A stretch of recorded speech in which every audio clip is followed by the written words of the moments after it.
Hey, good evening, friends. Let us begin tonight's session by reciting Swami Vivekananda's statement, which gives the essence of religion. The words are on the screen. Each soul is potentially divine.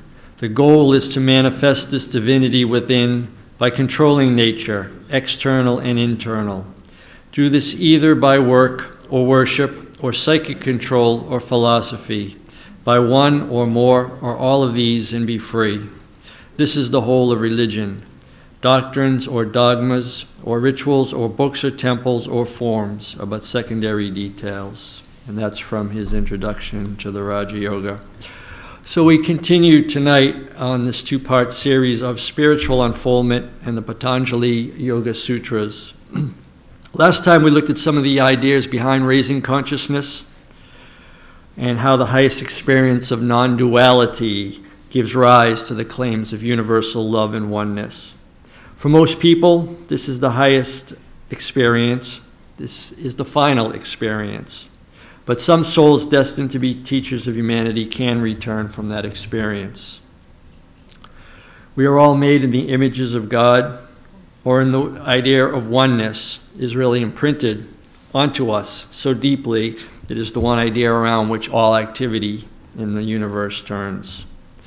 It's a search for union, a search for reunion, and bringing all back, one again, back to us.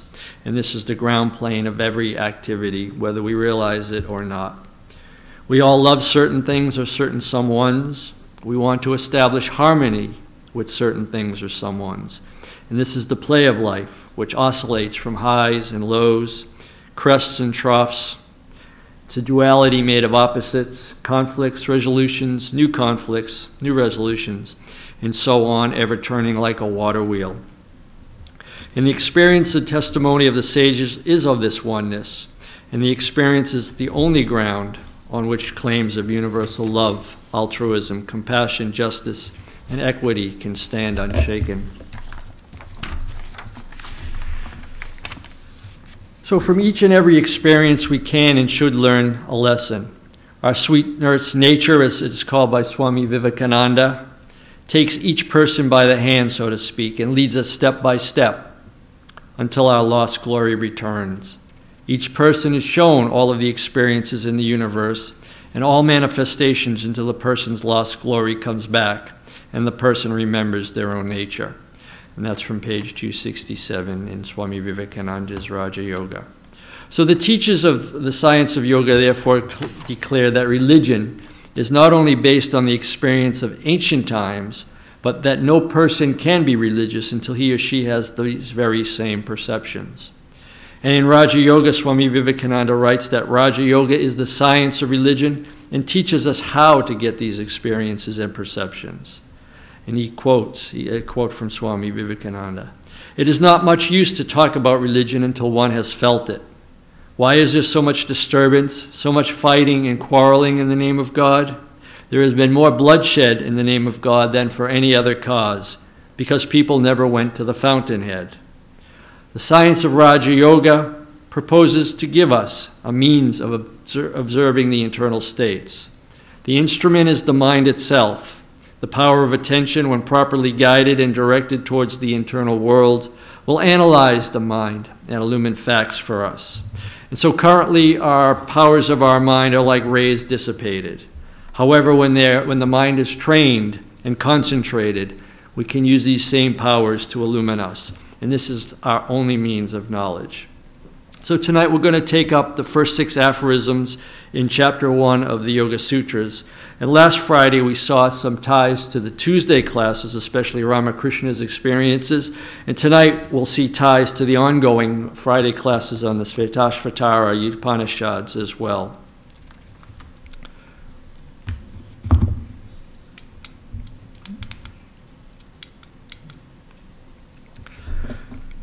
So I have taken Swami Yatishwarananda's 11 stages of spiritual unfoldment and put them into this diagram. And we're going to relate this to the Svetashvatara Upanishad in the following way. In the lower left of that, you see a wheel there, or my depiction, of the discussion in that Upanishad, where the sages see Brahman as a wheel with one rim, 3 tires, 16 end parts, 50 spokes, 20 counter spokes. The wheel moves on 3 different roads. An illusion rises from 2 causes, virtuous action and sinful action, on the account of which the non-self, the body-mind complex, is actually taken for the self. And so both virtuous and sinful acts are related to the incorrect thinking that the body-mind complex is the self. But true knowledge, the 3rd road on which this wheel turns, is the only road where the person does not accrue merits or demerits or karma, as you've called. And this karma itself contributes to the soul's rebirth in circumstances derived from either the merits or demerits. And so I'll explain what the sages, how they come up with this very complex description of the wheel. So the wheel of Brahman refers to the universe, which is non-different from the Creator, who is the same as Brahman. And last Friday we talked about this. The common Vedantic example is a superposition onto pure consciousness, and one of the most frequent examples used is the way a rope appears to be a snake. And you can talk about all kinds of things about the snake, how many scales it has, how many colors it is, how many tongues it has, how long it is.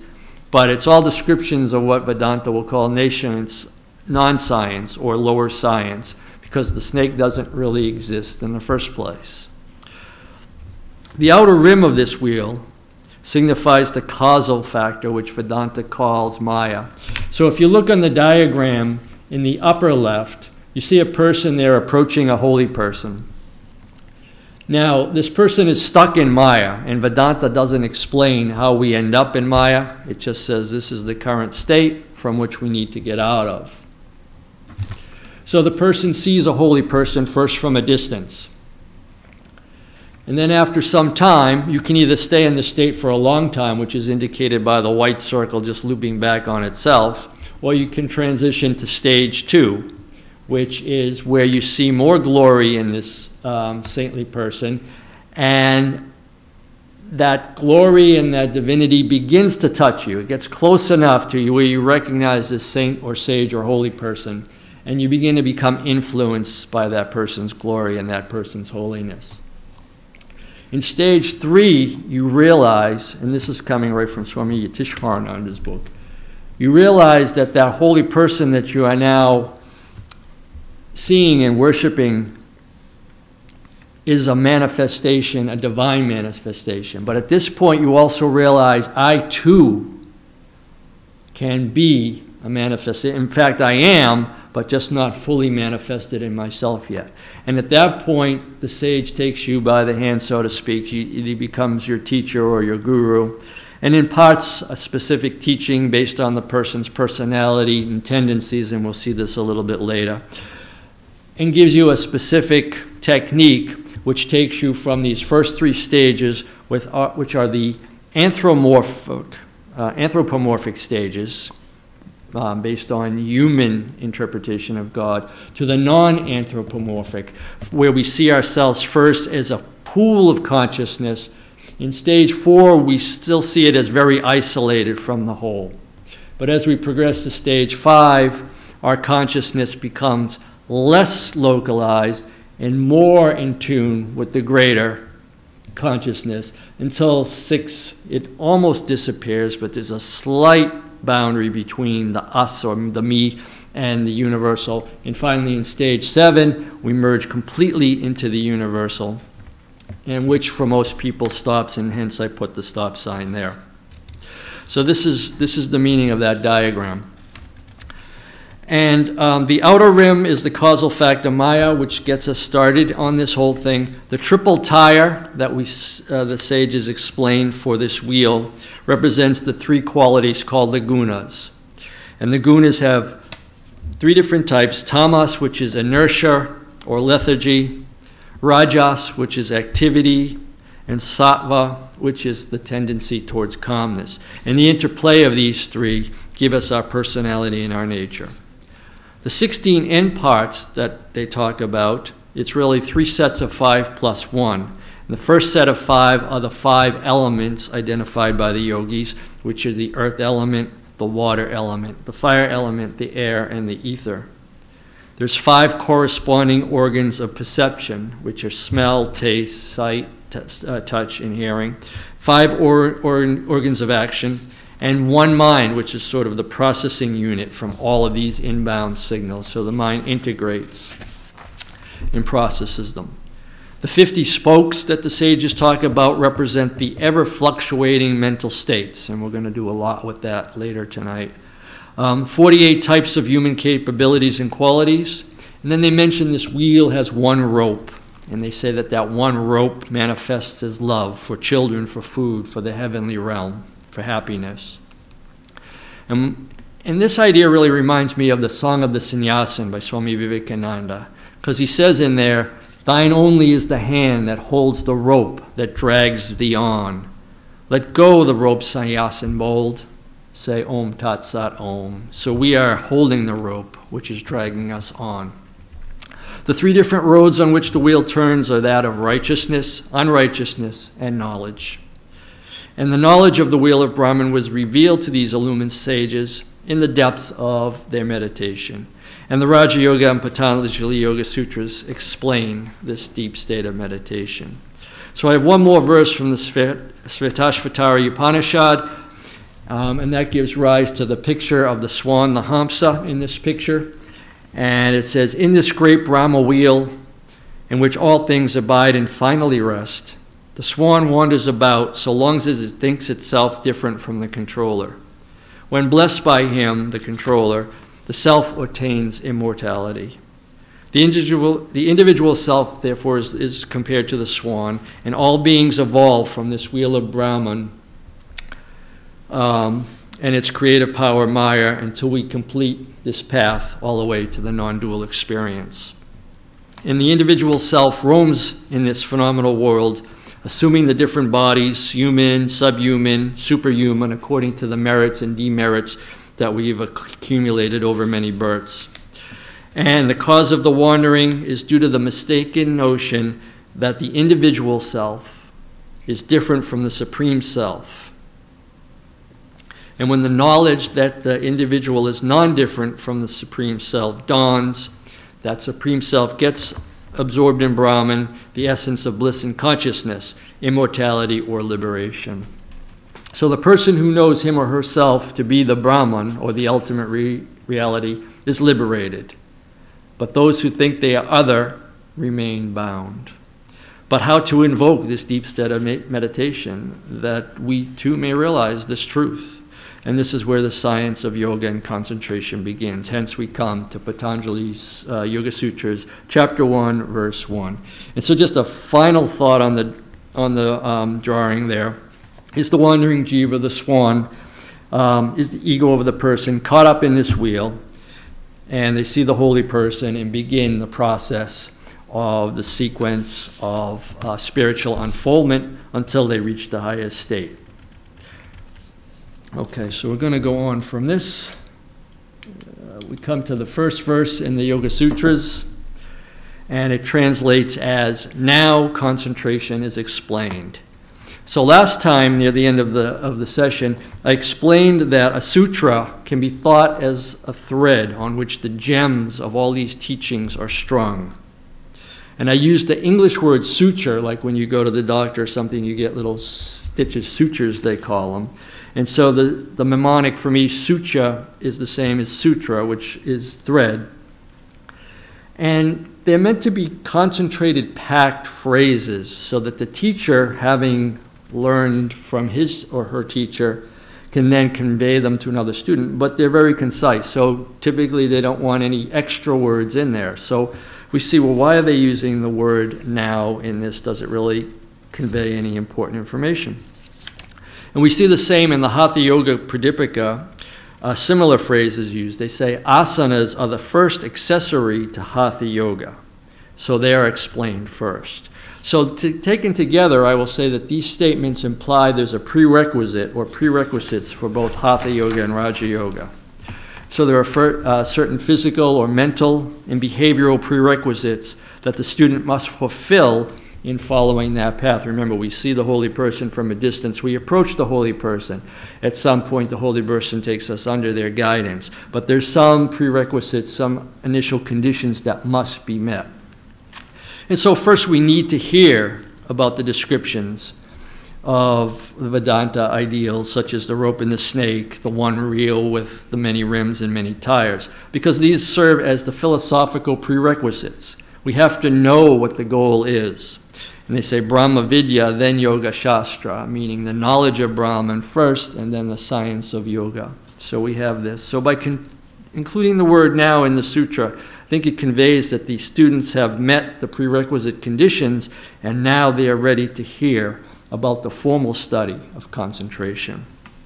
So that will bring us to the next verse. First, we're going to take a very cursory look, and then I'm going to come back and go through each verse in great detail with some examples and some participation activities as well. So the second verse is itself the definition of yoga. And it says yoga is the restraining of the mind stuff from taking various forms. And this defines yoga. If you understand what Patanjali is saying here, and you can do it, you basically have achieved what the teachings is. But there's a lot to explain, and we'll see from examples from Swami Vivekananda as well as some from myself. We'll look at these terms, chitta, vittri, what they mean, and how the teachings help us work on these. But let's just take the cursory look first, and then we'll back up and come forward. So the next verse, verse 3, says, at the time of yoga or concentration, the Purusha, or the person, rests in their own unmodified state. And the key word here is unmodified state. And right away in verse 4, we see at other times, not during the time of concentration, the seer is identified with the modifications of the mind. So here we'll do our first thought experiment. And what I want you to do is I want you to picture yourself on a dock that's out over a lake, and you have a shiny coin in your hand. And what I want you to do is walk up to the edge of the dock in your mind and just drop that shiny coin into the water and observe it. Think it through for a minute or so and try to visualize what you're actually seeing as you drop that coin into the water. And I'll give you a minute to do that mental exercise.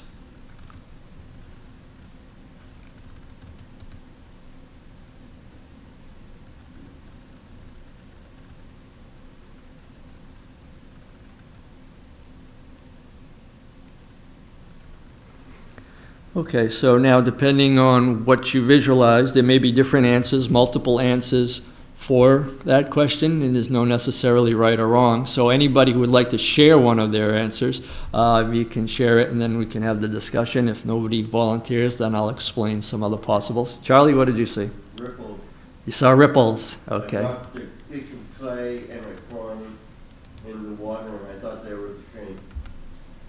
Oh, interesting, okay. All right, anybody else? Yeah, the coin, Chris?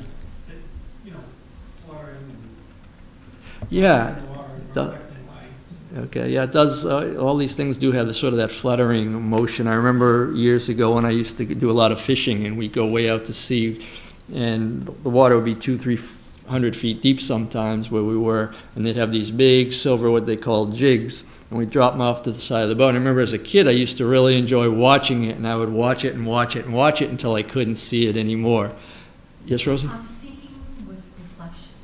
You see some reflections coming, sinking, it's sinking, and you're seeing reflections. All right, good. Those are all good ideas.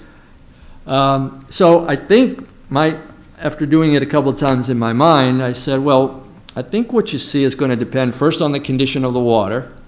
So if the water is muddy, it might disappear very quickly and not go, you may not see it.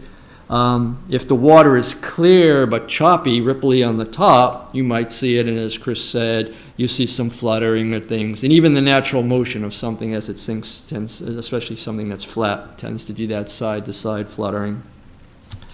But if the water is very shallow, you may actually get to see it go all the way to the bottom and see it. But as it gets to the bottom, If it's choppy on the top, but the water's shallow, you may see, as Rosie said, you may see it dancing around. I remember when I was a lifeguard in a pool, and I used to watch the drain at the bottom.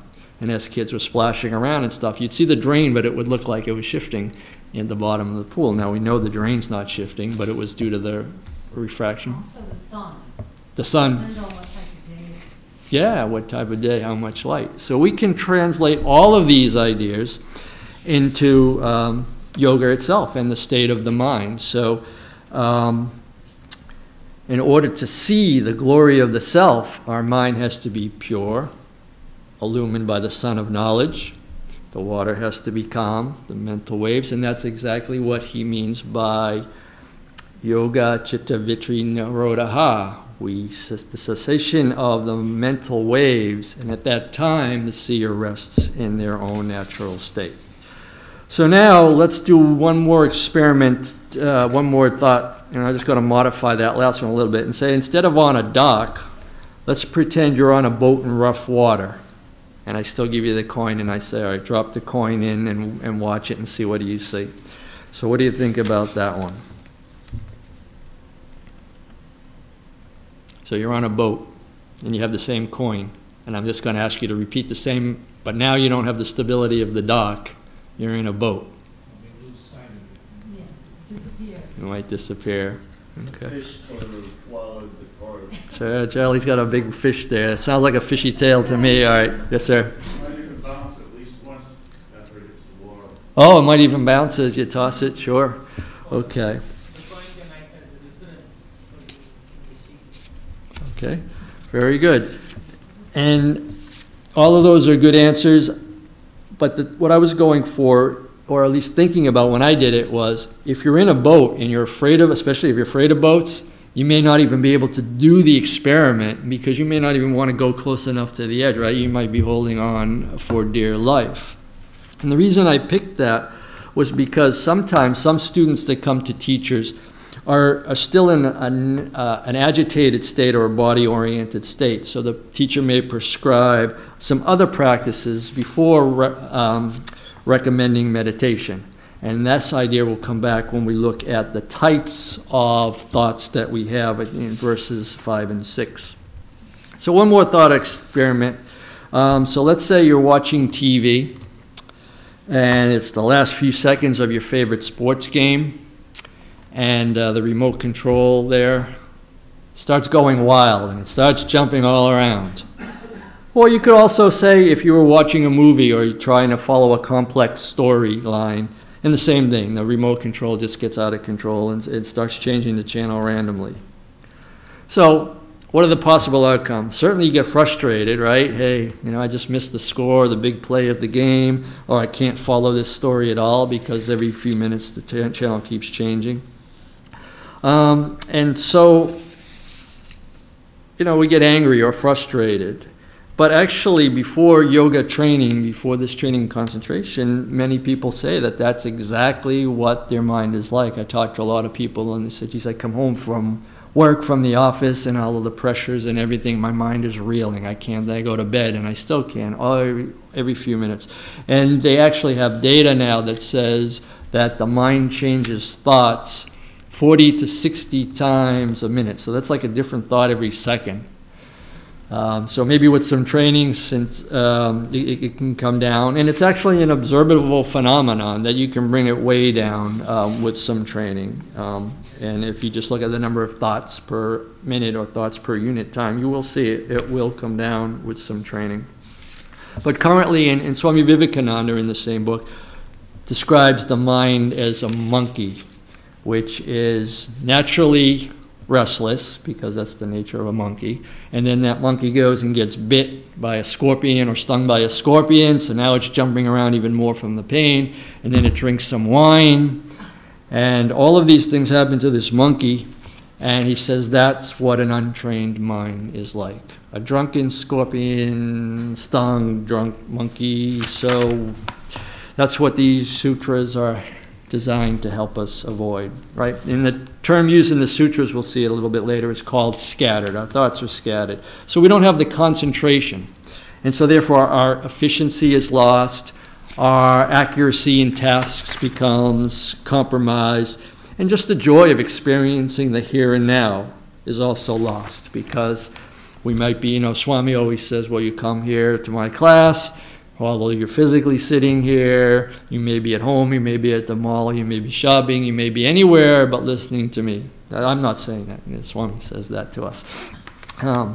Okay, so let's look at the terms chitta and vritti in a little more detail. So they go sort of as heart and mind, thought and emotion. And I think in yoga psychology, they say the feelings actually at the subconscious level come first, and then they trigger the thoughts.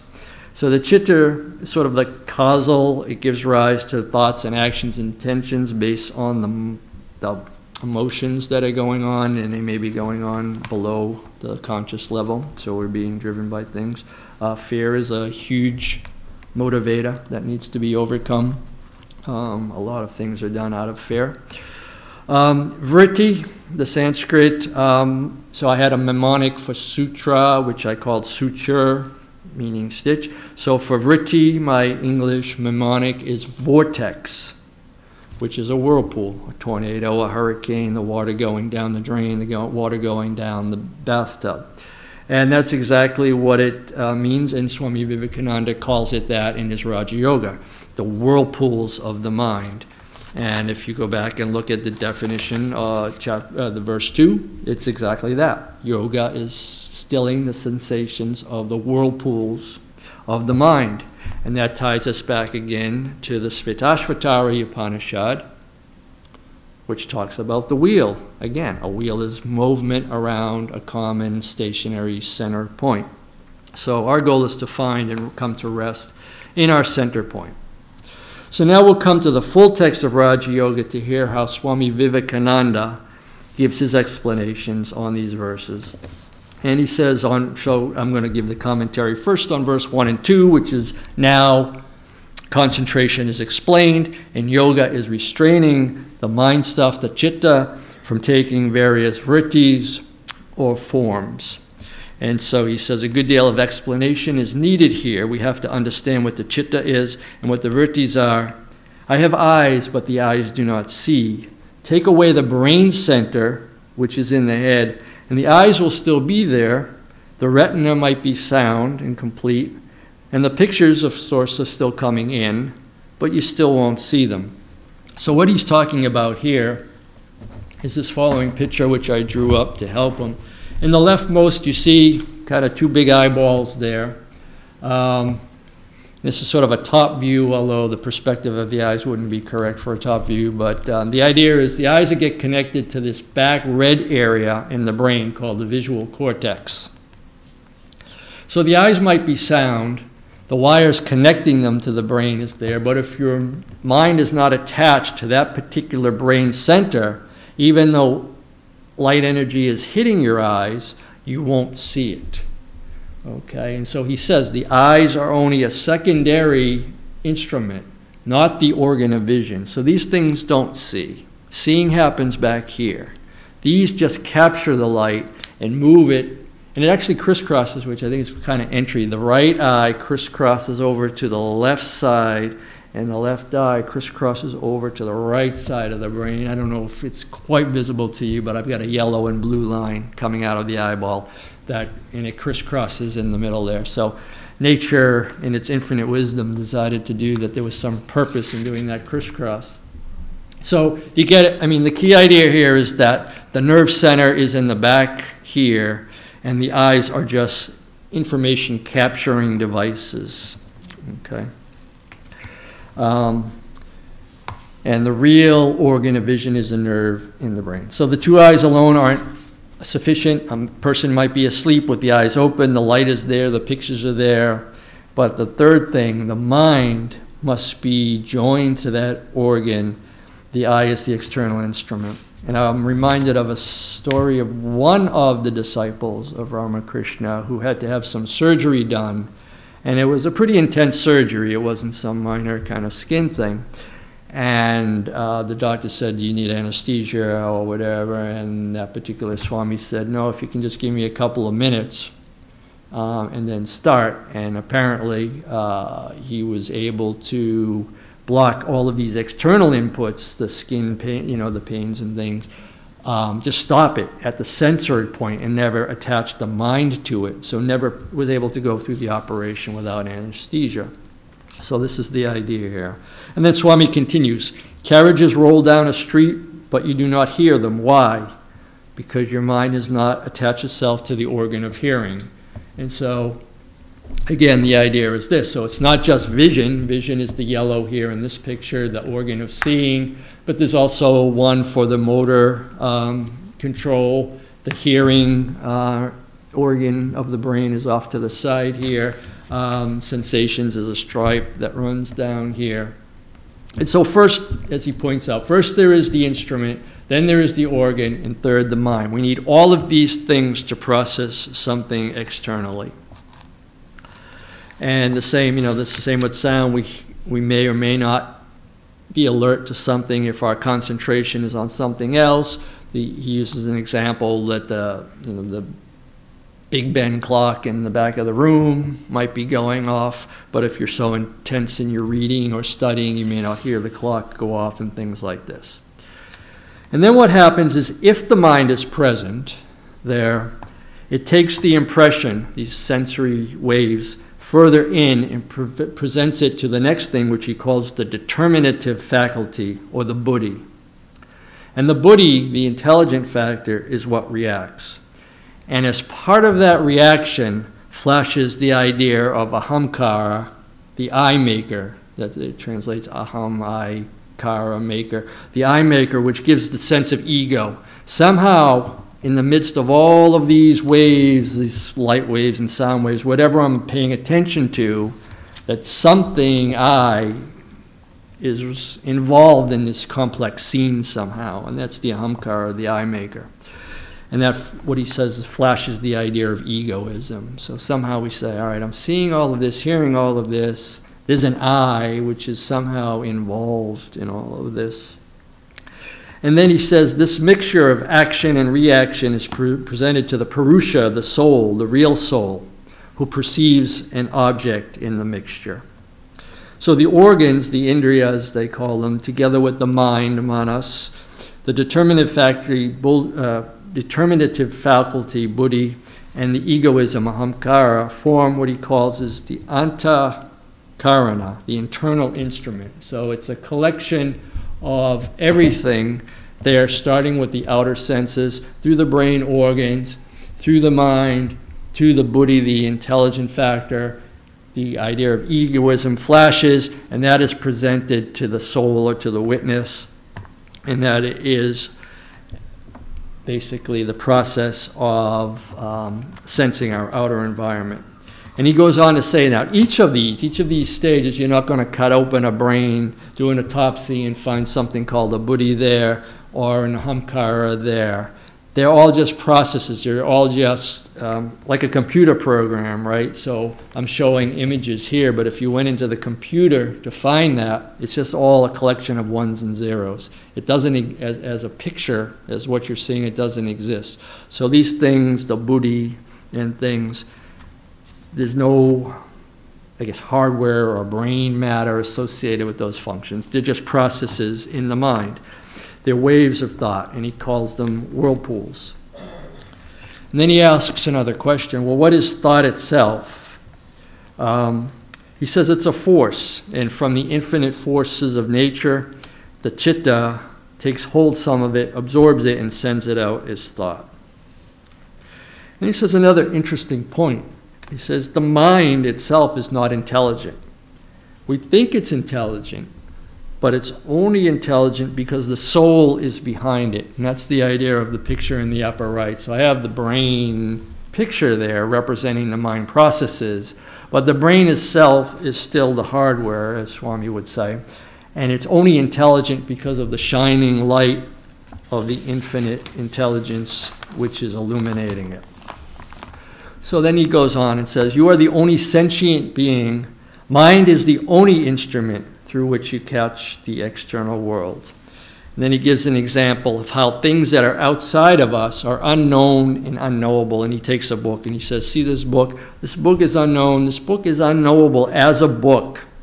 It just furnishes a suggestion to us, gives a blow to the mind reacts, and then gives the form of the book. And so if we have a book on the table there, it could have multiple uses. It could be used to prop up a chair with a short leg or something. It's how we use it. But it's only when we study the contents of it and it's illumined by the intelligence that it has book in the sense of conveying information. And so he says there, the real universe is the occasion of the reaction of the mind. A book form or an elephant form or a human form is not outside. All that we know is our mental reaction to the outer suggestion. So we have all these things impinging on our eyes, our ears. We only know them, we create it by our mental reaction to this outer suggestion. And then he quotes from John Stuart Mills. He said, matter is the permanent possibility of sensations. And it's only the suggestion that is outside. The universe of experience is our enamel, in the way that a little stone might get inside an oyster, and the oyster finds it to be an irritant, so it puts this nice coating around it, which we call a pearl, just so that it doesn't become an irritant. So the universe of experiences is our own enamel to all of these sensations that are inbound to us. So now we understand what is meant by these riches, all of these whirlpools. The real person is behind the mind, and I tried to picture that with that sun. The mind is only an instrument in the hands of this intelligence that is percolating through the mind, and it's only when you stand behind the mind that it becomes intelligent. When a person gives up the mind, it actually falls to pieces and is nothing. And so if we can give up that mind, then you have this sense of when we're not attached to thought waves and thought patterns, we begin to experience closer the non-duality. So these vrittis are our universe. And then he goes on, the bottom of a lake we cannot see because its surface is covered with ripples, and hence it's only possible for us to catch a glimpse when the ripples have subsided and the water is calm. And that's why I did those experiments. I'm just kind of leading you by doing that thought experiment to where Swami Vivekananda went with his explanations, right? So if the water is muddied or agitated all of the time, the bottom will not be seen. If it is clear and there are no waves, we shall see the bottom. And you all have provided suggestions along those lines. And so then he says, the bottom of our lake is our own true self. At the time of concentration, the seer rests in their unmodified state, meaning all these ripples have stopped. At other times, we are identified with the modifications. At other times, I'm worried about what I have to go do for the grocery store. I'm worried if it's snowing, do I have to go out and shovel this, right? We get worried with all these. We get associated with all of these thought waves. But in meditation, if we can still the mind, even for a few seconds, and get a glimpse of what happens between the thoughts, we get some insight into this pure quietness, which is the highest existence. And then he goes on to define the three states, the three gunas. Darkness, which is tamas, found in the brutes and idiots, as he says, it acts only to injure. No other ideas come into that state of mind. So somebody who's dominated by tamas only can think of things on how to injure others, jealousy, anger, revenge, or intentional inflicting pain and hurt. The active state of mind, rajas, the chief motive there is power and enjoyment. I want to control this situation. I want to enjoy this experience. I will be powerful and rule others, is the quote from Swami. Then there is the state called sattva, serenity, calmness, in which the waves cease. In the water of the mind, the lake becomes clear. It is not inactive, but rather intensely active. So we talked about that a little bit last week, that there were two classes of philosophers, one that said that this relative state was the higher, the others that said, well, in this other state, the absolute, it can't be any higher because it must be dull, there must be nothing going on, so we're going to live in this world and then squeeze every bit of enjoyment we can, because this absolute state that you sages and saints talk about It must be dull and boring, we're not going there. But that is not the testimony of the saints and sages. They said it's not inactive state, but when you come to this pure state, you're experiencing intense bliss. And so the testimony of the saints and sages is that it's an intensely active, intensely blissful calmness that you're experiencing. And then Swami goes on to point out that it is a greater manifestation of power to be calm. It is easy to be active. It is easy to react, to let the reins go, to react to people. Anyone can do that, he says. But who can stop the plunging horses? Now here, horses he's talking about our sense organs. Is the strong person. It requires greater strength to be controlled under all circumstances than it is to fly off the handle and let go. So he says the calm man is not the person who is dull, but rather the person of greater control. So you must not mistake sattva for dullness or laziness. The calm person is the one who has control over the mind waves. And activity is the manifestation of inner strength, calmness, or the superior. Remember, think back to my channel changing example from a little while ago. If the mind is always jumping and it's out of our control, especially if it's out of our control, our efficiency goes down, our ability to concentrate, our insight into any circumstance is all decreased because our mind's changing 30, 40, 50, 60 thoughts per minute according to the data, except for those who have taken meditation training, and you start to see that 30, 20, 15, 10 over some years of practice come way down. The citta is always trying to get back into that natural state, but the organs draw it out. So we have all of this inbound information that sets up a chain of reactions which, instead of letting the mind go to where it wants to go, which is silence and quiet, creates thought chains and thought waves. And I'll give you a simple example. Every time I do the laundry, sometimes when I'm doing the white laundry, I put a little bit of bleach in there because that's the recommendation. And so that chlorine bleach has a very unique smell to it. And many times when I'm pouring the bleach, just a little bit, it reminds me, it takes me back a long time when I was a lifeguard at a pool, because the smell is very similar, that chlorine smell. And smell is actually one of the biggest memory triggers. So if you ever had an experience many years ago as a child or something, and you associated a particular smell with that experience, and you smell that same fragrance in a different context, it will very likely trigger that childhood or that long time memory. And so that's what he's saying here. He's saying the citta wants to get back to its natural pure state, but the organs draw it out.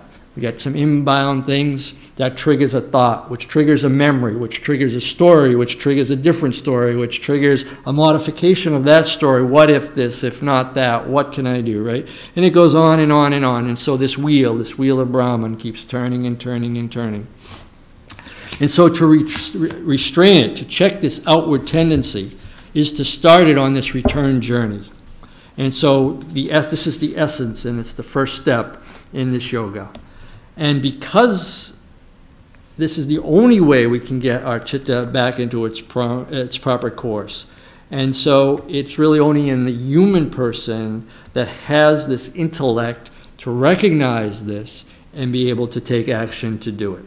In the lower forms of life, they have a mind, they process the sensory inputs, but they're primarily instinctual in nature. So, the frog sees the fly buzzing around and it flashes out its tongue. That's more of an instinct than, let me go think about this and have lunch, right? Okay, so now we come up to, if this discussion hopefully was clear, verse 5. And we've been talking about modifications and whirlpools of the mind. And Patanjali here classifies 5 different types of modifications. And he says some are painful, some are not. And so the first things I thought were, well, painful to who and why? And so certainly worries and things are painful to the person, to the ego, because you want to preserve your ego-ness. separate, right? You don't want anything. But also true knowledge can be painful for the ego as well, because you realize you don't want to exist as an ego. You want to merge in with the absolute. So truth can sometimes be a good wake-up call for the ego, and that first reaction might be, and be defensive about hearing that message, because it's not the tendency of an ego, right? The ego wants to hold on and persist. So until the mind stuff can take the form of the intellect, it is not possible to return through all of the steps, which we've already discussed, and liberate the soul. The chitta manifests itself in the following forms: scattering, of which I've already given the example of the rapidly changing, randomly changing TV channel; darkening, that is the tendency towards inertia or evil actions or hurting, which is tamasic; gathering, which is the beginning of the effort to start to pull together, start to bring together our thoughts. One point, it is when we have some success in doing this. We can stay focused for sustained amounts of time on one task without getting distracted. And, all right. The commentator says, the third form is natural to the devas, which is the gathering, the attempt to take this yoga path. The first two are to the demons, right? And that's the scattering or the darkening phases of the tendencies. So those are for the demons. The attempt to gather is for the devas, those of us who make the effort. And the gathering form is when it struggles to center itself, when we try to concentrate. And the concentrate form brings us to this quiet, more sattvic state. In verse 6, he says the 5 classes of modification, and he describes them here: right knowledge, indiscrimination, verbal delusion, sleep, and memory.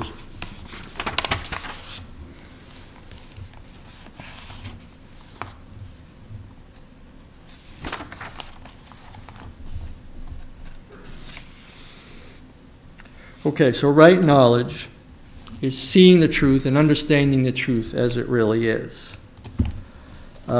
Indiscrimination is the inability to correctly determine or make an assessment on it. Verbal delusion is words or nonsensical logical errors in processing. Sleep is the state of processing, and is two under the sleep there is the dream state and the dreamless sleep state. But sleep and memory are the subconscious processing and the recall, the memory.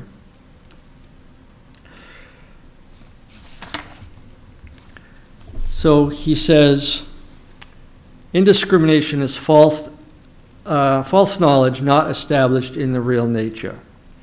It is mistaking one thing for another, as a piece of mother of pearl is taken for silver. And verbal delusion has no corresponding reality.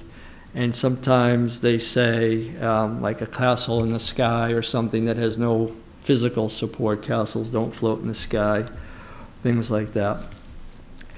And then he gives another class of virtues called vikalpa. And he says, a word is uttered, and we do not wait to consider its meaning. We jump to a conclusion immediately. And he says that's a sign of weakness of the chitta. And so now you can understand the theory of restraint.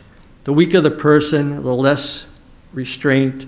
The stronger the person, the more restraint. And he says, examine yourself always by that test. When you know you are going to be angry or miserable, reason it out, how some news or some information has come to you that is throwing your mind into these vitries.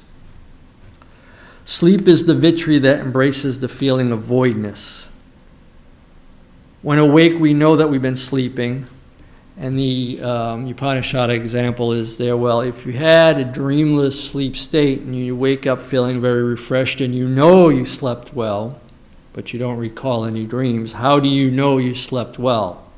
And so they say that the witness was there experiencing that non-sleep state, And so it there is a vritti, knowing that that was a state of non-activity. And he says that which we do not perceive can never have a memory associated with it. So every reaction is awake in the lake. Now, if during sleep the mind had no waves, it would have no perceptions, positive or negative, and therefore we would not remember them. The very reason of our remembering sleep is that during the sleep there was a certain class of waves in the mind. Memory is another class of vrittis called smriti, what we remember. And they can measure these types of waves, or some of them, at least at the higher level, beta waves, theta waves, and different types of waves that go on during different stages of sleep too now. We see that. Memory is when the perceived objects do not slip away. Memory can come from direct perception, false knowledge, verbal delusion, and sleep. So you hear a word, that word is a stone, he says, thrown into the chitta. It causes a ripple, and that arouses a series of ripples in this memory. I also gave the example of the smell, also a big trigger of memory. And it starts a whole sequence, almost like dominoes, right? You start on one thought, that gives rise to a different or related thought, or maybe a tangentially related thought, but it takes you down a different path. And the next thing you know, I used to remember asking myself years ago, I'd be caught in this internal dialogue going on. How did I get onto that? You know, I don't know if anybody had the same experience or not, but I say, how did I ended up thinking about that? Because I started way over here, and that thing led to this and that, and the next thing, you know, it's also actually the internet is contributing to that habit. It's called nonlinear thinking. And maybe you're looking for a piece of part or some hardware thing to fix, repair or something, and you go on. And the advertisers exploit this, right? So you go onto the electronic site to buy this particular thing that you need, and up flashes an ad for car tires. And you go, oh yeah, you know, I do have to get some tires for my car. And so you forget all about the hardware that you were going to buy to make the repair, and now you're looking at tires. And on your way to the tire place, you know, an ad for some other thing that you don't need comes up, or maybe you do need it.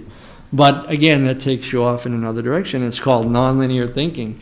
And if you do any amount of web surfing, see how often that happens to yourself. You'll find your place. And they know, and the recent congressional activity, they've interviewed some of the software designers that do this.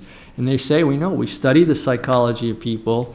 We know, you know, and they get revenue based on how long you spend on certain pages, so they have to do everything to lure and hold your attention and do all of these things. And then they store, because I know this is for a fact, because if I'm looking at something, browse it. And the next thing I know, I go to the weather site to see how much snow we're going to get. Up in the corner is an ad of the thing I was just looking at, right? You know, and so all of this is going on. But it's just, our mind works the same way as this. This is how it's in the computer world, but it's the same thing. We build these associations, these thought chains, and they kick off one story after another. And so that's a little bit about it. And then I'm just going to wrap up. I think we're getting close to the end. Up in verse 12, I know I wasn't supposed to go that far, but it wouldn't be fair to conclude a talk with telling you with all of the problems without at least giving a hint that there is a solution and some help. And so he says, the control is practice, the control meaning the vrittis and these whirlpools in the brain, is controlled by practice and non-attachment. The mind to have non-attachment must be clear, good, and rational. The sun that Rosie was talking about earlier. Why should we practice? Because each action is like a pulsation quivering over the lake. The vibration dies out, and what is left? The samskaras, the impressions. A large number of these impressions are left on the mind. They coalesce and become habit. Habit is second nature, but then he says it's first nature also. And the whole of a person, everything we are, is the result of this habit. And so he says it gives us consolation. Because if in the past we've had a bunch of bad habits that brought us to our present state, by the beginning of these practices of yoga, concentration, meditation, And if we do them rigorously every day, try not to skip a day, this itself becomes a good habit, which is why the swamis and teachers say, you have to have some discipline. You can't say, well, today's Monday, I'm going to do my meditation. Tomorrow I don't feel like getting up, I'm not going to do it. I'll pick it up again Wednesday. Well, Wednesday I'm busy, I'll try it again Thursday. You have to have the day-to-day continuity, the self-discipline.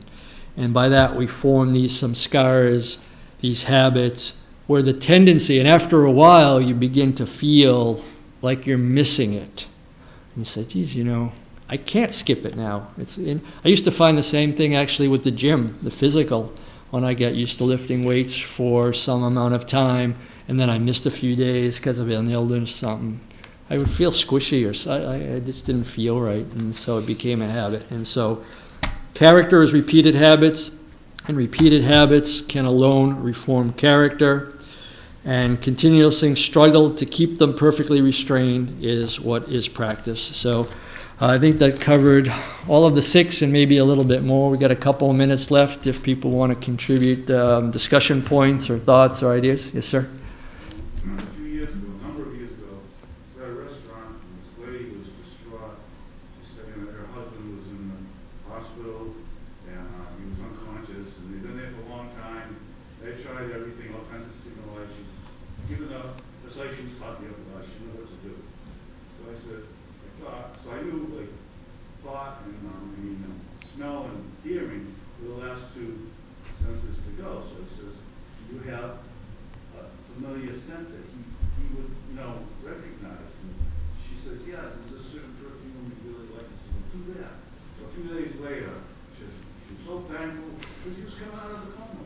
Because you're right, it triggers the memory. And I didn't know that part. Okay, thank you. That's a great story. So for the people on YouTube or for the future tape, if you couldn't hear the comment was about an example of a lady in a restaurant who was unconscious, and the suggestion, the husband, and the suggestion was to find a familiar scent that the person really liked, and it actually was able to, building on the example we heard earlier of saints, and the gentleman pointed out too, and which is the same order of the elements of the yoga, right? So the earth element, and so as the consciousness leaves the body, the last 2, which is the ether, which is the air, and those are the last senses. The hearing is the ether. So even if you're around a person that is otherwise near death, you can still talk or whisper to that person, and they still may be able to hear you, even if they can't respond. Yes, thank you. Charlie? Can you describe how calmness is active? How you said sattva is active, I thought you said. Yeah, the internal state of bliss. It's not, so what he was explaining there is, so the question first, I guess, was please explain how calmness is active and not passive. And the idea is in this highest state, it's a state of bliss. And so it's not active in an outward sense. The body is not jumping around, but internally, it's not like sleep or passive or unconsciousness, but they go through a great detail, a great deal of effort to explain that during this state. And if you watch Swamiji when he meditates, he has this sort of glow and smile on his face, right? Something is going on internally, even though he's sitting perfectly still. So he's experiencing the bliss of God, the vision of God. Something's going on internally that makes this state intensely active, blissful, and desirable, right? If it wasn't, then why have all these yoga practices? Just go to sleep. Right? Go to sleep early. Go 8 p.m. and wake up about 8 a.m. That's all. Right? And you'd be free for a while, for 12 hours or something. But there's more to it, right? And it's the bliss state that you're trying to achieve, not a sleeping, unconscious state. But it was a good question, and hopefully my answer did a reasonable job in addressing it. Yes, Chris? Yeah, I just have something to share that I became aware of a while ago with the talk you were giving. And I believe, I don't know if this originated in Islam, or I believe it did, but they have a thing in Islamic method of arts, what they call a sacred geometry. And it's the origin of it has been described. I don't know if it was Rumi who described this, but the patterns you get when you drop multiple stones into a still pond, and the intersection of the intersections, and that's in their decorative arts, that sort of approach is, but it sort of stands in, the phenomenon of the world, the subtle or the gross world, just it's an image that it's a thought that it's an interesting way of describing the world, and manifesting itself, in the mind and in the physical world. One of the subject of patterns in the lake. Okay, all right, yeah, thank you. All right, so the question, or the comment, not really a question, was the person was discussing patterns as part of the ancient Rumi Islamic tradition and how they take their different, That's in Islamic art, yeah, in Islamic art, sacred geometry. There's a lot of it on the web right now. There are people working in that field, writing books and working as artists, and even some contemporary kind of cutting-edge artists. But the intersection of phenomena, and the patterns somehow. Yeah, there's a lot about standing waves too. If you excite a bowl of water with 432 hertz versus 440 hertz, is the standing wave patterns that result in the bowl one more? You see a lot of those kind of things. I have a friend who's a stained glass artist, and he puts glass powders out on a sheet of glass, and he has a machine that vibrates it, and he can control that. Yep. And they make these unbelievable symmetric patterns, and then he fires it in an oven. Yep. It's like you don't see it in nature, snowflakes, just energy vibrations, intersections. Yep. Yeah, wherever you have multiple waves traveling, you get points of reinforcement and points of cancellation, and that gives rise to very intricate patterns sometimes. Right. Yep. Yep. The order, it becomes order at some point, which is kind of fascinating. All right. Well, thank you. That was great discussion, and I appreciate the contributions. Anybody else have anything before we close out? Okay. All right. So let us do the closing prayer. Do you guys have I don't know if they have it up there. Jitendra, do you have the closing prayer? May the divine.